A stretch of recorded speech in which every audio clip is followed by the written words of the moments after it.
এই পর্যন্ত আপনার একটা মাসে সর্বোচ্চ ইনকাম কত ছিল? 6 ডিজিটের কাছাকাছি করছিলাম।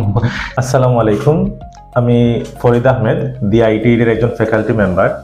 আজকে আমি আপনাদের সামনে আসছি আমাদের একজন স্টুডেন্টকে নিয়ে, যিনি সিলেটের অন্যতম একজন ফুল স্ট্যাক ওয়েব ডেভেলপার। তো আজকে ওনার সাথে একটু আড্ডা দিব আর জানবো উনি এই ডেভেলপার হয়ে ওঠার পেছনের গল্পটা। তো শুরুতেই আমি স্যারের কাছে যাচ্ছি যে আপনি আপনার পরিচয়টা দিবেন এবং কি করছেন এখন। যে আমি সুজিত সরকার, আমি বর্তমানে ইউকে বেসড একটা সফটওয়্যার কোম্পানিতে কর্মরত আছি প্রায় 3 বছর ধরে। আর সেখানে আমার ডেজিগনেশন হচ্ছে ফুল স্ট্যাক ওয়েব ডেভেলপার। আচ্ছা স্যার, থ্যাংক ইউ। তো আমি যদি একটু আপনার কাছে জানতে চাই যে আপনার এই জার্নিটা কবে থেকে শুরু হয়েছিল, বা কবে থেকে আপনার কাছে মনে হয়েছিল আপনি এই ডেভেলপার হবেন, বা কোন সময় থেকে এরকম? আমি ডেভেলপার হব এটা আমার মাথায় আসছিল মেবি 2018-এর শেষের দিকে। তো আমি তখন থেকেই ডিসাইড করছিলাম যে কিছু একটা স্কিল ডেভেলপমেন্ট করব। তখন থেকে আমি বিভিন্ন ঘাটাঘাটি করতাম। তো 2019-এ যেহেতু আমার এইচএসসি পরীক্ষা ছিল, তখন আমার আসলে তখন ইনস্ট্যান্টলি এটা শুরু করা সম্ভব হয়নি। তো এর মধ্যে আমি অনেক সময় ঘাটাঘাটি করছি মোবাইলে, বিভিন্ন বিষয় নিয়ে এগুলো নিয়ে ঘাটাঘাটি করছি। তো আমি অনেক দ্বিধায় ছিলাম আসলে কোন বিষয়টা নিয়ে আমি স্কিল ডেভেলপমেন্ট করব। অনেক সময় বলি ইউআই, অনেক সময় বলি যে গ্রাফিক্স ডিজাইন, অনেক সময় ওয়েব, মানে এগুলো নিয়ে তখন তেমন একটা জানতাম না। তো ঘাটাঘাটি করতে করতে এক সময় আমি বিভিন্ন সেমিনারের আসলে অ্যাটেন্ড করতাম, ফ্রি সেমিনার।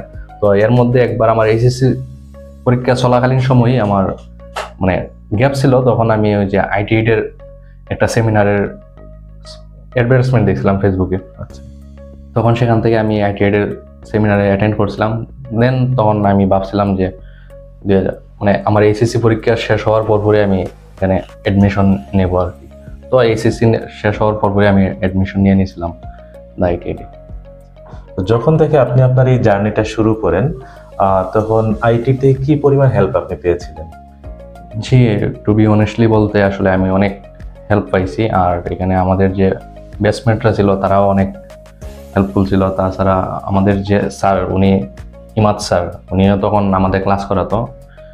উনি ওয়েব ডিজাইনের ক্লাস করাতো, ডেভেলপমেন্টের ক্লাস করাতো। উনি অনেক হেল্প করছে। ওনার আসলে মানে এখান থেকে আসলে অনেক কিছু আমি শিখতে পারছি, অনেক কিছু জানতে পারছি ওনার হেল্পের কারণে। হয়তো সেটাই আমাকে অনেক গ্রোথ করছে। আপনার কাছে যদি এখন আমি জানতে চাই যে আপনি এই কোর্সটা যখন শুরু করেন বা কোর্সটা কমপ্লিট করার পরে মানে আপনার ফার্স্ট ইনকাম মানে কোর্স করার কতদিন পরে ছিল, বা অ্যামাউন্টটা কত ছিল? ফার্স্ট ইনকাম যদি বলি, একটা মানে ছোটখাটো একটা পেমেন্ট পাইছিলাম, বাট ওইটা যদি আমি বাদ দিই, আমি একটা জবে ঢুকছিলাম, রিমোট জবে। তো ওই কোম্পানিটা ঢাকা আসছিল। তো ওইখান থেকে আমি ফার্স্ট মান্থের একটা স্যালারি পাইছিলাম। তো ফার্স্ট মান্থের স্যালারি ছিল 14,000।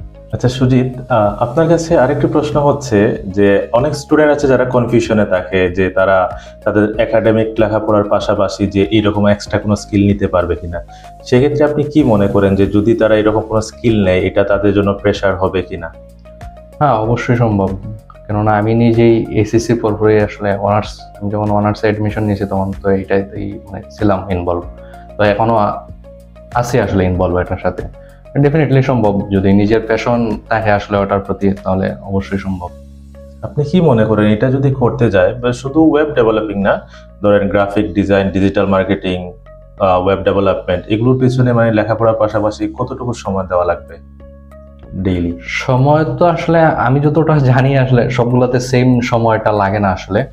আর আমার কাছে অনেকে সাজেশন চায়, তো আমিও তাদেরকে এটাই মানে সাজেস্ট করি যে সবগুলোতে আসলে সেম সময় লাগে না, আর এক একটাতে এক সময় আসলে লাগে। আমি যদি প্রশ্ন করি যে আপনি কি পরিমাণ টাইম স্পেন্ড করতেন?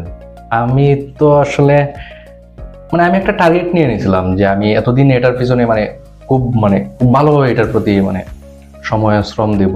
তারপরে যদি কিছু করতে পারি তো বেটার, না করতে পারলে আসলে কিছু করার নাই, হয়তো ব্যাড লাগ। তো আমি আসলে ওই পরিমাণে টাইম দিয়েছিলাম। দেখা গেছে যে এবারে হয়তো 10 থেকে 12 ঘন্টা প্রতিদিনই টাইম দিতাম এটার পিছনে।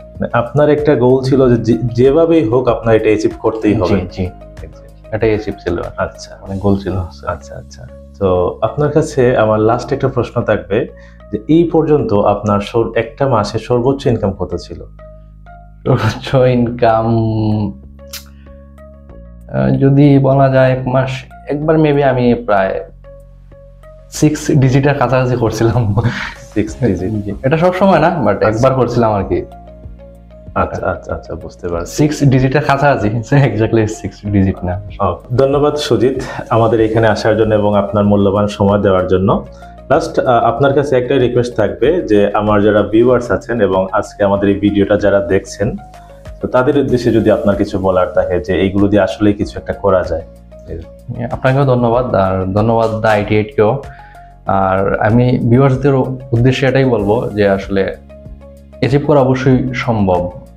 আপনার যে গোলটা আছে এটা আসলে অবশ্যই আপনি যদি চান, আপনি যদি প্যাশনের সাথে ডেডিকেটেড হয়ে এটার সাথে পিছনে লেগে থাকেন, তাহলে অবশ্যই আপনি গোলটা অ্যাচিভ করতে পারবেন। যেমনটা আসলে আমার ক্ষেত্রেও হয়েছে, হয়তো আমি আসলে অ্যাচিভ করতে পারছি কিছুটা হলেও। আর আপনারাও যদি লেগে থাকেন তাহলে অবশ্যই পারবেন। সার্টেন অ্যামাউন্ট অফ টাইম যদি এটার পিছনে আসলে স্পেন্ড করেন, তাহলে অবশ্যই আশা করি আপনারা গোলটা অ্যাচিভ করতে পারবেন।